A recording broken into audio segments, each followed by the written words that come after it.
Assalamu alaikum. It's a new series of CMS Emergency Medicine Part 2, where you will learn about the CMS form questions and start with my intro, where you will find a heart murmur.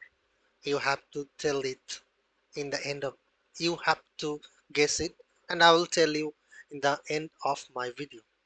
Listen to this.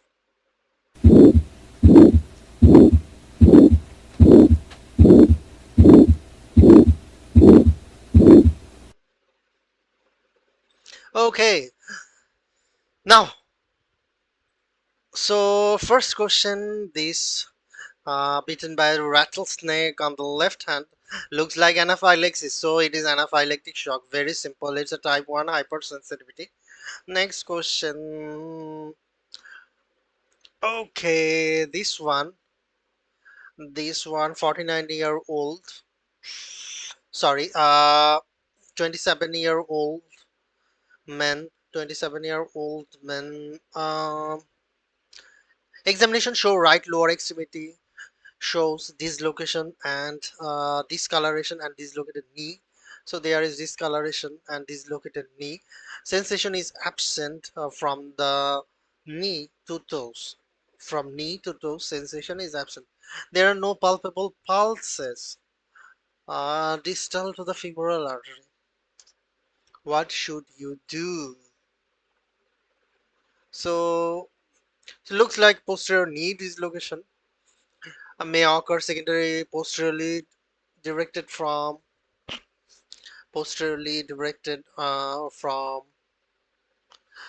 uh, directed force against the proximal tibia. This is very high yield, such as in the setting of motor vehicle accident. In the setting of motor vehicle accident, posterior dislocation places traction on the popliteal artery and the branches of the sciatic nerve. Such an injury can result in potential neurovascular insufficiency to the leg distal to the level of the injury, resulting in permanent loss of function if untreated. Arterial injury sustained during a posterior knee dislocation can include dissection, rupture, thrombosis, intravascular hematoma. Pseudoaneurysm can also occur. Imaging, including arteriography or CT or MR angiography, is useful to investigate the presence of underlying arterial injuries and to facilitate operative repair planning. Prompt reduction of the knee dislocation serves to the limit of the extent of the injury by relieving neurovascular traction, thereby uh, minimizing the damage and to restoring nerve function and arterial flow. Pursuit of imaging study should not delay the reduction. Pursuit of the imaging studies should not delay the reduction of the dislocated knee. So this is the posterior knee dislocation, where reduction of the dislocated knee should be first. Uh, Arteriography or CT angiography is useful to investigate the presence of underlying arterial injury and to facilitate operative repair planning. But reduction, reduction, reduction.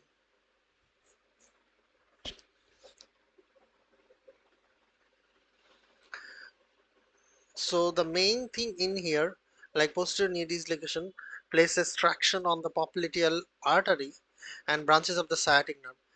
Places traction of the popliteal artery and branches of the sciatic nerve are such as injury can result in potential circulatory insufficiency and neurological deficits to the leg distal to the level of the injury. Prompt reduction of the knee dislocation serves to the limit the extent of the injury by relieving neurovascular traction, thereby minimizing damage and restoring the nerve function.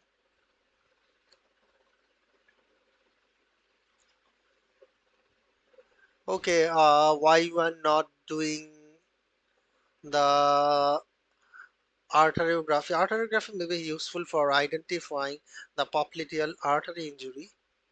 However, pursuing additional imaging prior to the reduction of the dislocated knee will lead to delay in the treatment, will prolong the period of neurovascular compression. Next, okay, this patient,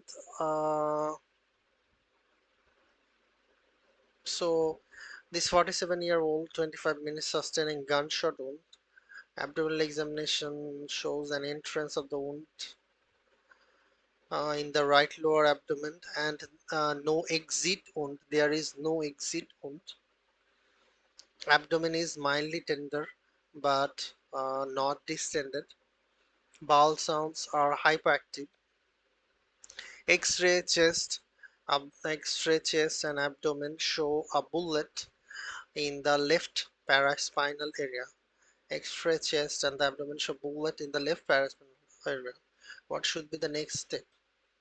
It should be the exploratory laparotomy involves the surgical evaluation of the peritoneal cavity and commonly employed in the diagnosis and the management of the abdominal trauma, abdominal trauma, bowel obstruction, peritonitis, bowel obstruction, peritonitis, mm, undifferentiated cases of acute abdomen. In penetrating abdominal trauma, evaluation of the depth of the wound track is quickly done to determine whether it has violated the peritoneum. Gunshot wounds are particularly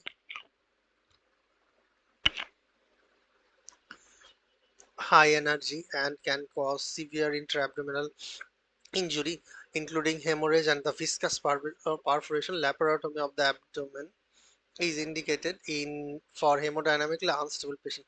This patient is hemodynamically unstable, so he has the BP is going down. There is tachycardia. There is tachypnea.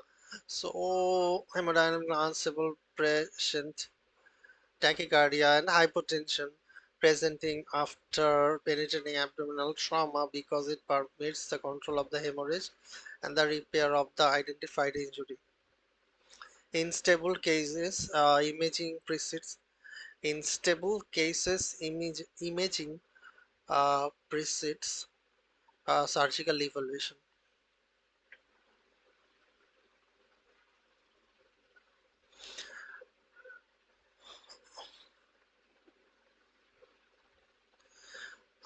Imaging in here, CT scan of the abdomen is an imaging. Contrast study of the wound tract is one of the imaging. So CT scan of the abdomen would be helpful in diagnosing trauma, diagnosing other traumatic injuries such as liver or splenectomy laceration, duodenal hematoma, bowel perforation, retroperitoneal hematoma. But however, patients who are hemodynamically unstable and a CT scan may delay the diagnosis and prompt management of intraabdominal injury. Contrast study of the wound tract would not be appropriate in imaging study in acute traumatic setting in a hemodynamically unstable patient like this. Contrast study of the tracts can be used to evaluate patterns in and location things like gastrostomy tube, cholecystostomy tube, and jejunostomy. So the ostomy tubes, you can do the contrast study of the wound tract that and on that perspective contrast study of the wound tract is helpful on that perspective. CT scan of the abdomen can be done if this patient would be hemodynamically stable. Next 70-year-old woman brought to the emergency department. The older woman, high creatinine. There is some sort of delirium. Looks like urine analysis should be done in the first. Urine analysis is likely to disclose the diagnosis in the patient presenting with urinary symptoms, evidence of infection and renal impairment. Acute urinary tract encompasses injury of the urethra, bladder, uterus, kidneys, and accessory uterus of the genital urinary tract. Patient presentation range from asymptomatic or minor urinary tract symptoms to more severe systemic manifestation. Urinalysis and urine culture are indicated studies for diagnosis and identification of the culprit organism. That's it. Next. So, these cases, this patient has exertional chest pain accompanied by shortness of breath. Exertional chest pain accompanied by shortness of breath that improves with rest is suggestive of stable angina. Stable angina. So patients with stable angina, patients this patient presents with symptoms of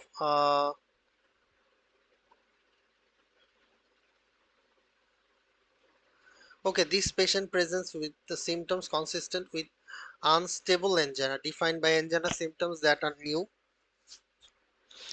angina symptoms that are new occur at rest and are worsening in severity. Unstable angina is a type of acute coronary syndrome which requires urgent diagnostic workup, includes serial ECG, troponin testing, cardiology consultation, myocardial perfusion testing, stress testing, cardiac catheterization. Nitroglycerin is a potent vasodilator that decreases cardiac preload and myocardial oxygen demand, making it first-line therapy in the treatment of angina pectoris, along with aspirin, which inhibit platelet aggregation. Patients with unstable angina are stratified on the basis of TIMI score, which assists in identifying the need for therapeutic anticoagulation and coronary angiography. TIMI score is an assist in identifying the need for therapeutic anticoagulation and coronary angiography. Inappropriate next step in the management of urgent myocardial perfusion testing. So this patient has 2 hours of history of chest pain, one episode of vomiting. He describes that as pressure radius to the shoulder, 7 out of 10. He had patient said that he had 3 similar episodes of pain during the past 3 months. Previously, that occurred only on exertion, resolved after 15 minutes of rest. He has hypertension, type 2 diabetes mellitus, pulse oximetry 99, lab ECG shows aspirin, nitroglycerin, morphine are administered. Morphine are administered 15 minutes later. The rates of the pain is 2 out of 10. The patient observed in the emergency department and repeat um, done, and all the pain symptoms has been resolved. What should we do in this patient? We should do myocardial perfusion testing.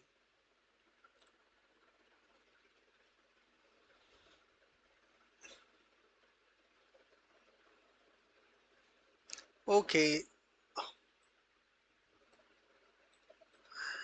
45-year-old boy is brought to the emergency department. This 45-year-old boy.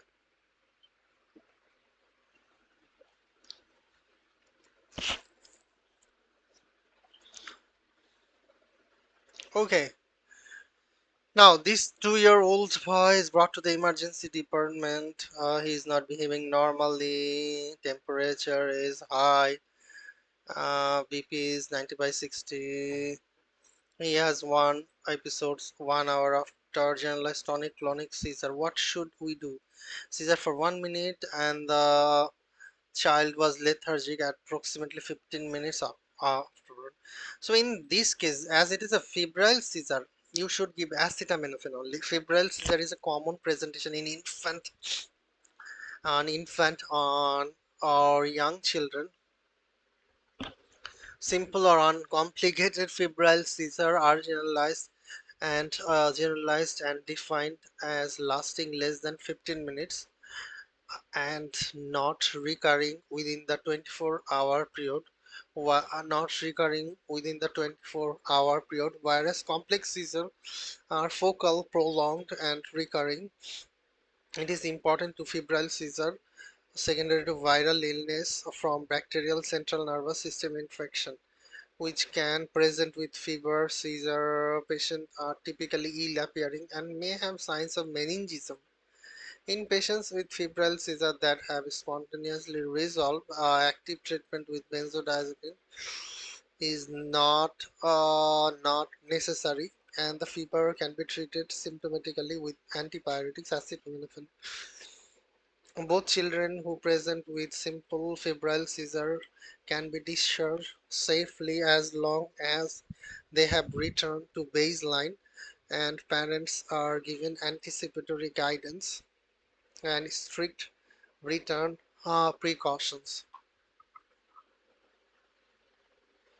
Next, these 37-year-old man, a black tarry stool, 37-year-old black tarry stool during past 4 hours, low BP. A test of the occult blood test is positive. So upper GI endoscopy is the next step in the diagnosis of signs and symptoms of upper GI bleeding. If there is upper GI bleeding, upper GI endoscopy should be done. Maybe possibility have multiple causes. There may be lots of things may be happen. Major causes of upper GI bleeding, esophageal varices, including mallory wise, and these and that. Uh, we should give octreotide antibiotic on that perspective. So,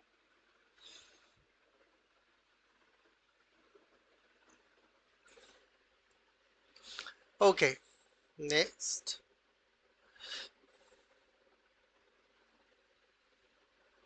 So this patient is on shock. I'll diagnose she is salmonal. Fever 100, sorry, pulse 130. Patient BP is 99. Blood pressure is very, very low. So bibasilar crackles are heard.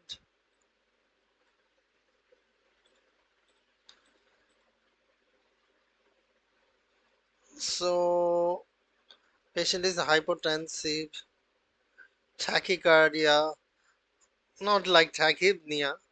Give fluid. This patient is present in shock. Most appropriate next step is to isotonic fluid resuscitation by administration of the 0.9% sodium chloride. 0.9% sodium chloride. Sepsis is a systemic inflammatory response syndrome that results from dysregulated and exaggerated immune response to an infection. Sepsis can be complicated by shock or multi-organ failure with a high mortality rate. Septic shock is characterized by vasoplasia, impaired response of the vasculature to vasoconstricting stimuli, with markedly decreased systemic vascular resistance, increased cardiac output, oliguria, and lactic acidosis. The presence of hypertension, tachycardia, and altered mental status, indicative and acute shock state, indicative of acute shock state. Okay, next. So this abscess should be incision and drainage of the affected area. So this is abscess in the setting of acute inflammatory response of infectious organism. Acute. The two common pathogens of bacterial infection is Staph aureus or strep. Staph aureus is the most common cause of impetigo-erysipelas folliculitis, impetigo-erysipelas folliculitis, and Clostridium perfringens infects the open wound and causing neck patch. Interfecal causing nosocomial infection. Pastorella multisuda due to cat or dog bite. Due to cat or dog bite. This is pelvic ultrasonography. Neisseria gonorrhea and chlamydia trachomatis. Neisseria gonorrhea and chlamydia trachomatis. So see, she has a left lower abdominal pain, foul smelling discharge. There is tenderness to palpation in the lower quadrant. As there is tenderness to the palpation of the lower quadrant, do pelvic ultrasonography. Neisseria gonorrhea and chlamydia trachomatis can both cause vaginitis, cervicitis, pelvic inflammatory disease. Risk factor include adolescence, multiple sexual partner, and not using barrier contraception such as condoms. So vaginitis typically presents with mucopurulent discharge and pruritus. Cervicitis presents with similar discharge but also with erythematous cervix and cervical motion tenderness and on examination. When infection spreads to the fallopian tube and ovaries, PID with purulent and foul smelling cervical discharge, uterine and adnexal tenderness, and systemic symptoms such as fever can result. If left untreated, PID becomes complicated by tube ovarian abscess, as in this patient presenting with focal tenderness and a possible fluctuant mass. On physical examination, the diagnosis can be confirmed with pelvic ultrasonography, which would demonstrate a complex heterogeneous multilocular mass within the adnexia. Treatment includes antibiotics and surgical management.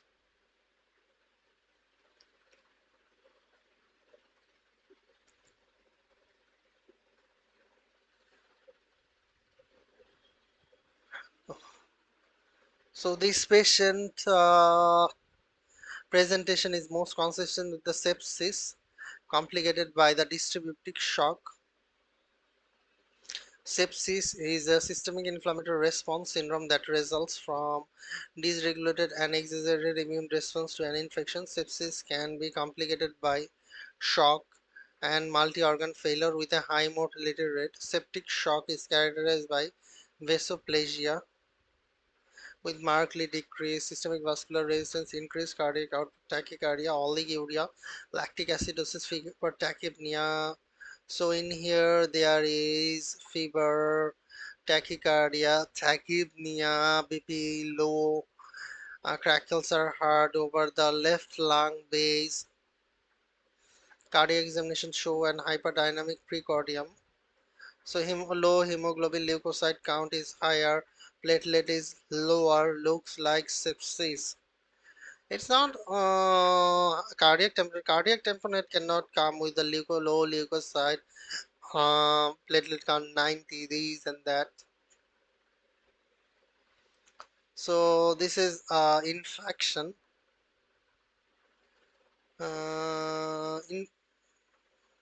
Okay, so this patient, a 26-year-old, 2 hours history of shortness of breath, right sided chest pain, shortness of breath. He's on hydroxyurea, so looks like she has sickle cell disease, hydroxyurea and acetaminophen. The patient hospitalized for treatment of a painful vaso-occlusive crisis 1 year ago. On arrival, she is mild respiratory distress. BMI is 21 kg per meter square. Her temperature is 101, pulse is 104 per minute, respiration 20 per minute, blood pressure is 128/82 per minute. Pulse oximetry on room air shows an oxygen saturation 91%. that improves 95% on 2 liter of oxygen by nasal cannula.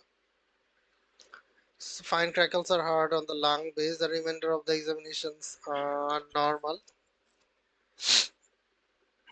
A chest X-ray shows hemoglobin low, leukocyte count is high, platelet count is slightly high. So sickle cell disease, a chest X-ray given looks like infection. Sickle cell disease, there is infection.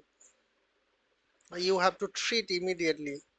Otherwise, it will cause it will it will uh, because in sickle cell disease, most of them there is a lack of spleen because splenectomy, autosplenectomy is happened due to sickle cell disease. So whenever there is an infection in sickle cell disease, you should treat as early as possible. Infection is the most common precipitant of acute chest syndrome.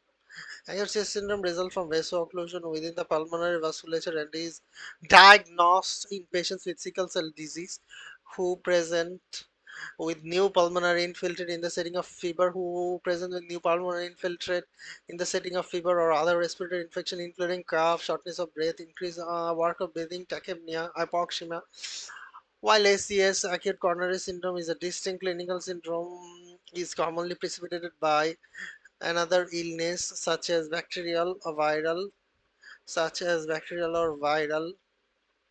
pneumonia, asthma, exacerbation with hypoventilation or fat emboli, among others. It is most impractical and nearly impossible to distinguish acute coronary syndrome from pneumonia, so nearly all patients may be a component of therapy.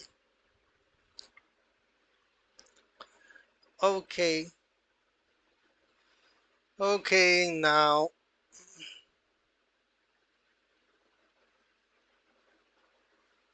these two questions.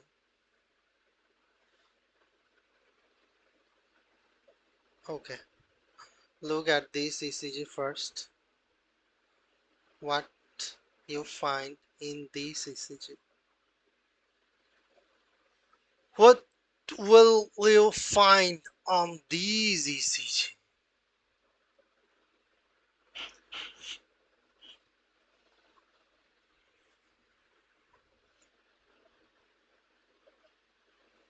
So this 20-year-old man, 1 hour after sudden onset chest pain, shortness of breath,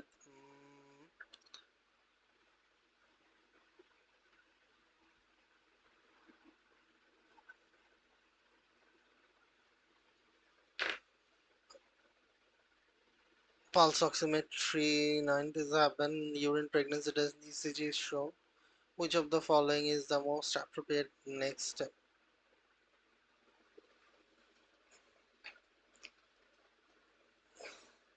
So in this ECG, what we will find?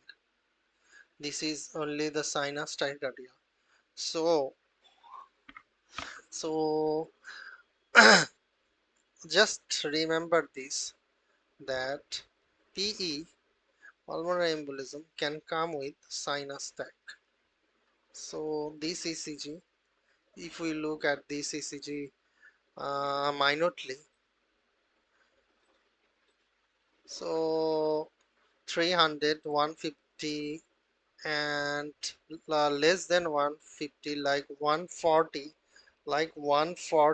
or 130, and there is a presence of P wave. So so pulmonary embolism can come with sinus tachycardia. Pulmonary embolism can come with sinus tachycardia. So this 20-year-old man comes to the emergency department after sudden onset chest pain, shortness of breath. There is hypotension, tachycardia, there is no hypertension. This is ideal.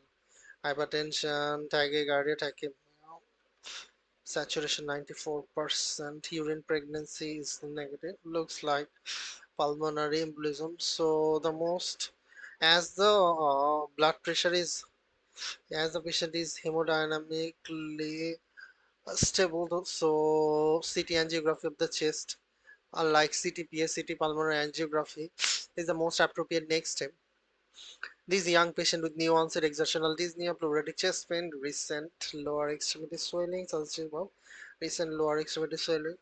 suggestive of DVT, and tachycardia, most likely has a pulmonary embolism.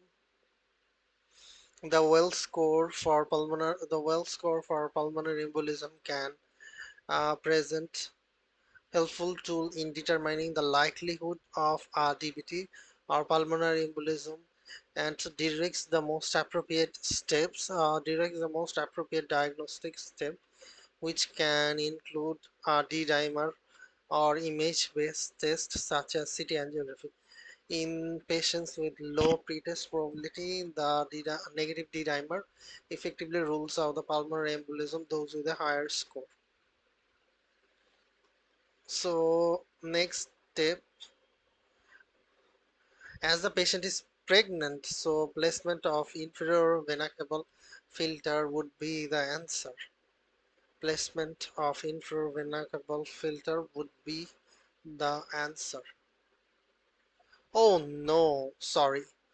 I thought that placement of inferior vena cava filter would be the answer, but it is not actually the answer. The actual answer is IV administration of the altiplase.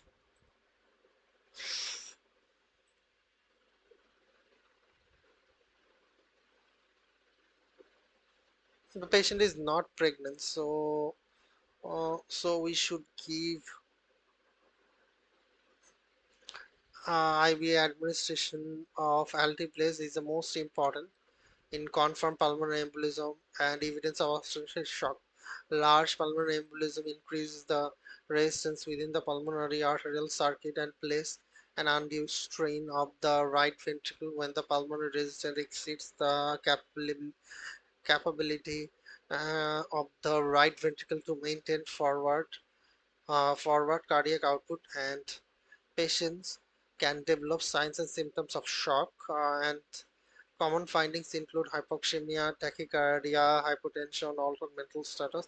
Lab markers may demonstrate increased BNP and increased troponin concentration. Bedside echocardiography is the tool show a dilated hypokinetic. The decision is to give thrombolysis such as altiplase should weigh the risk for bleeding with the risk of death from pulmonary embolism. In instant of shock, the risk for death for pulmonary embolism nearly always outweighs the risk of bleeding, and thus these patients should be given altiplase as soon as possible. Following thrombolysis, patients should be placed on systemic anticoagulation with IV unfractionized heparin.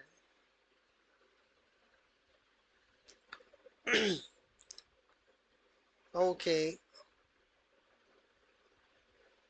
uh, next question.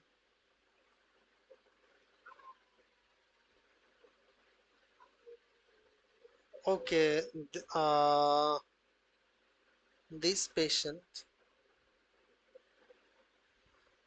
should not do any further diagnostic testing is needed. Further diagnosis.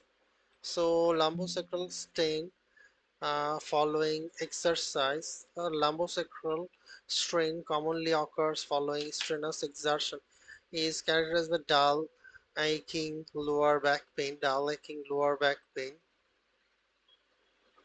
Mm, that does not radiate to the lower extremity, which is not accompanied by neurologic deficits. Most adults with acute lower back pain less than 1 month of duration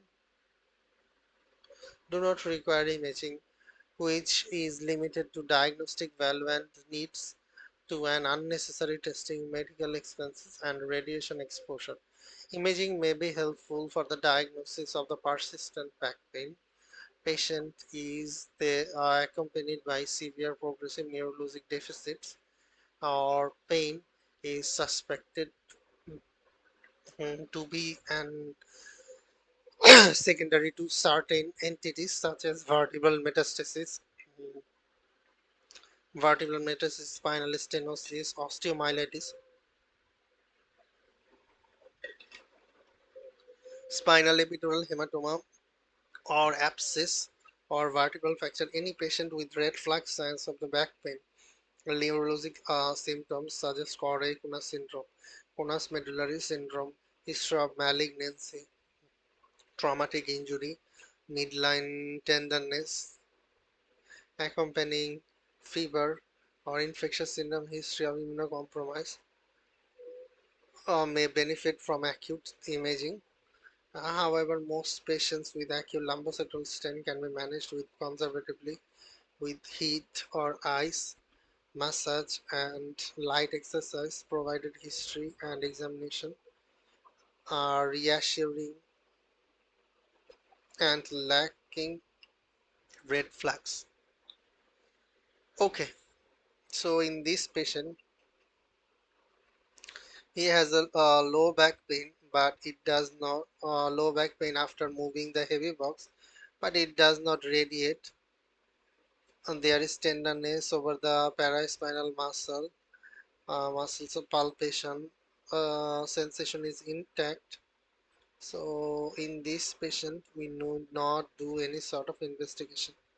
Okay, that's it.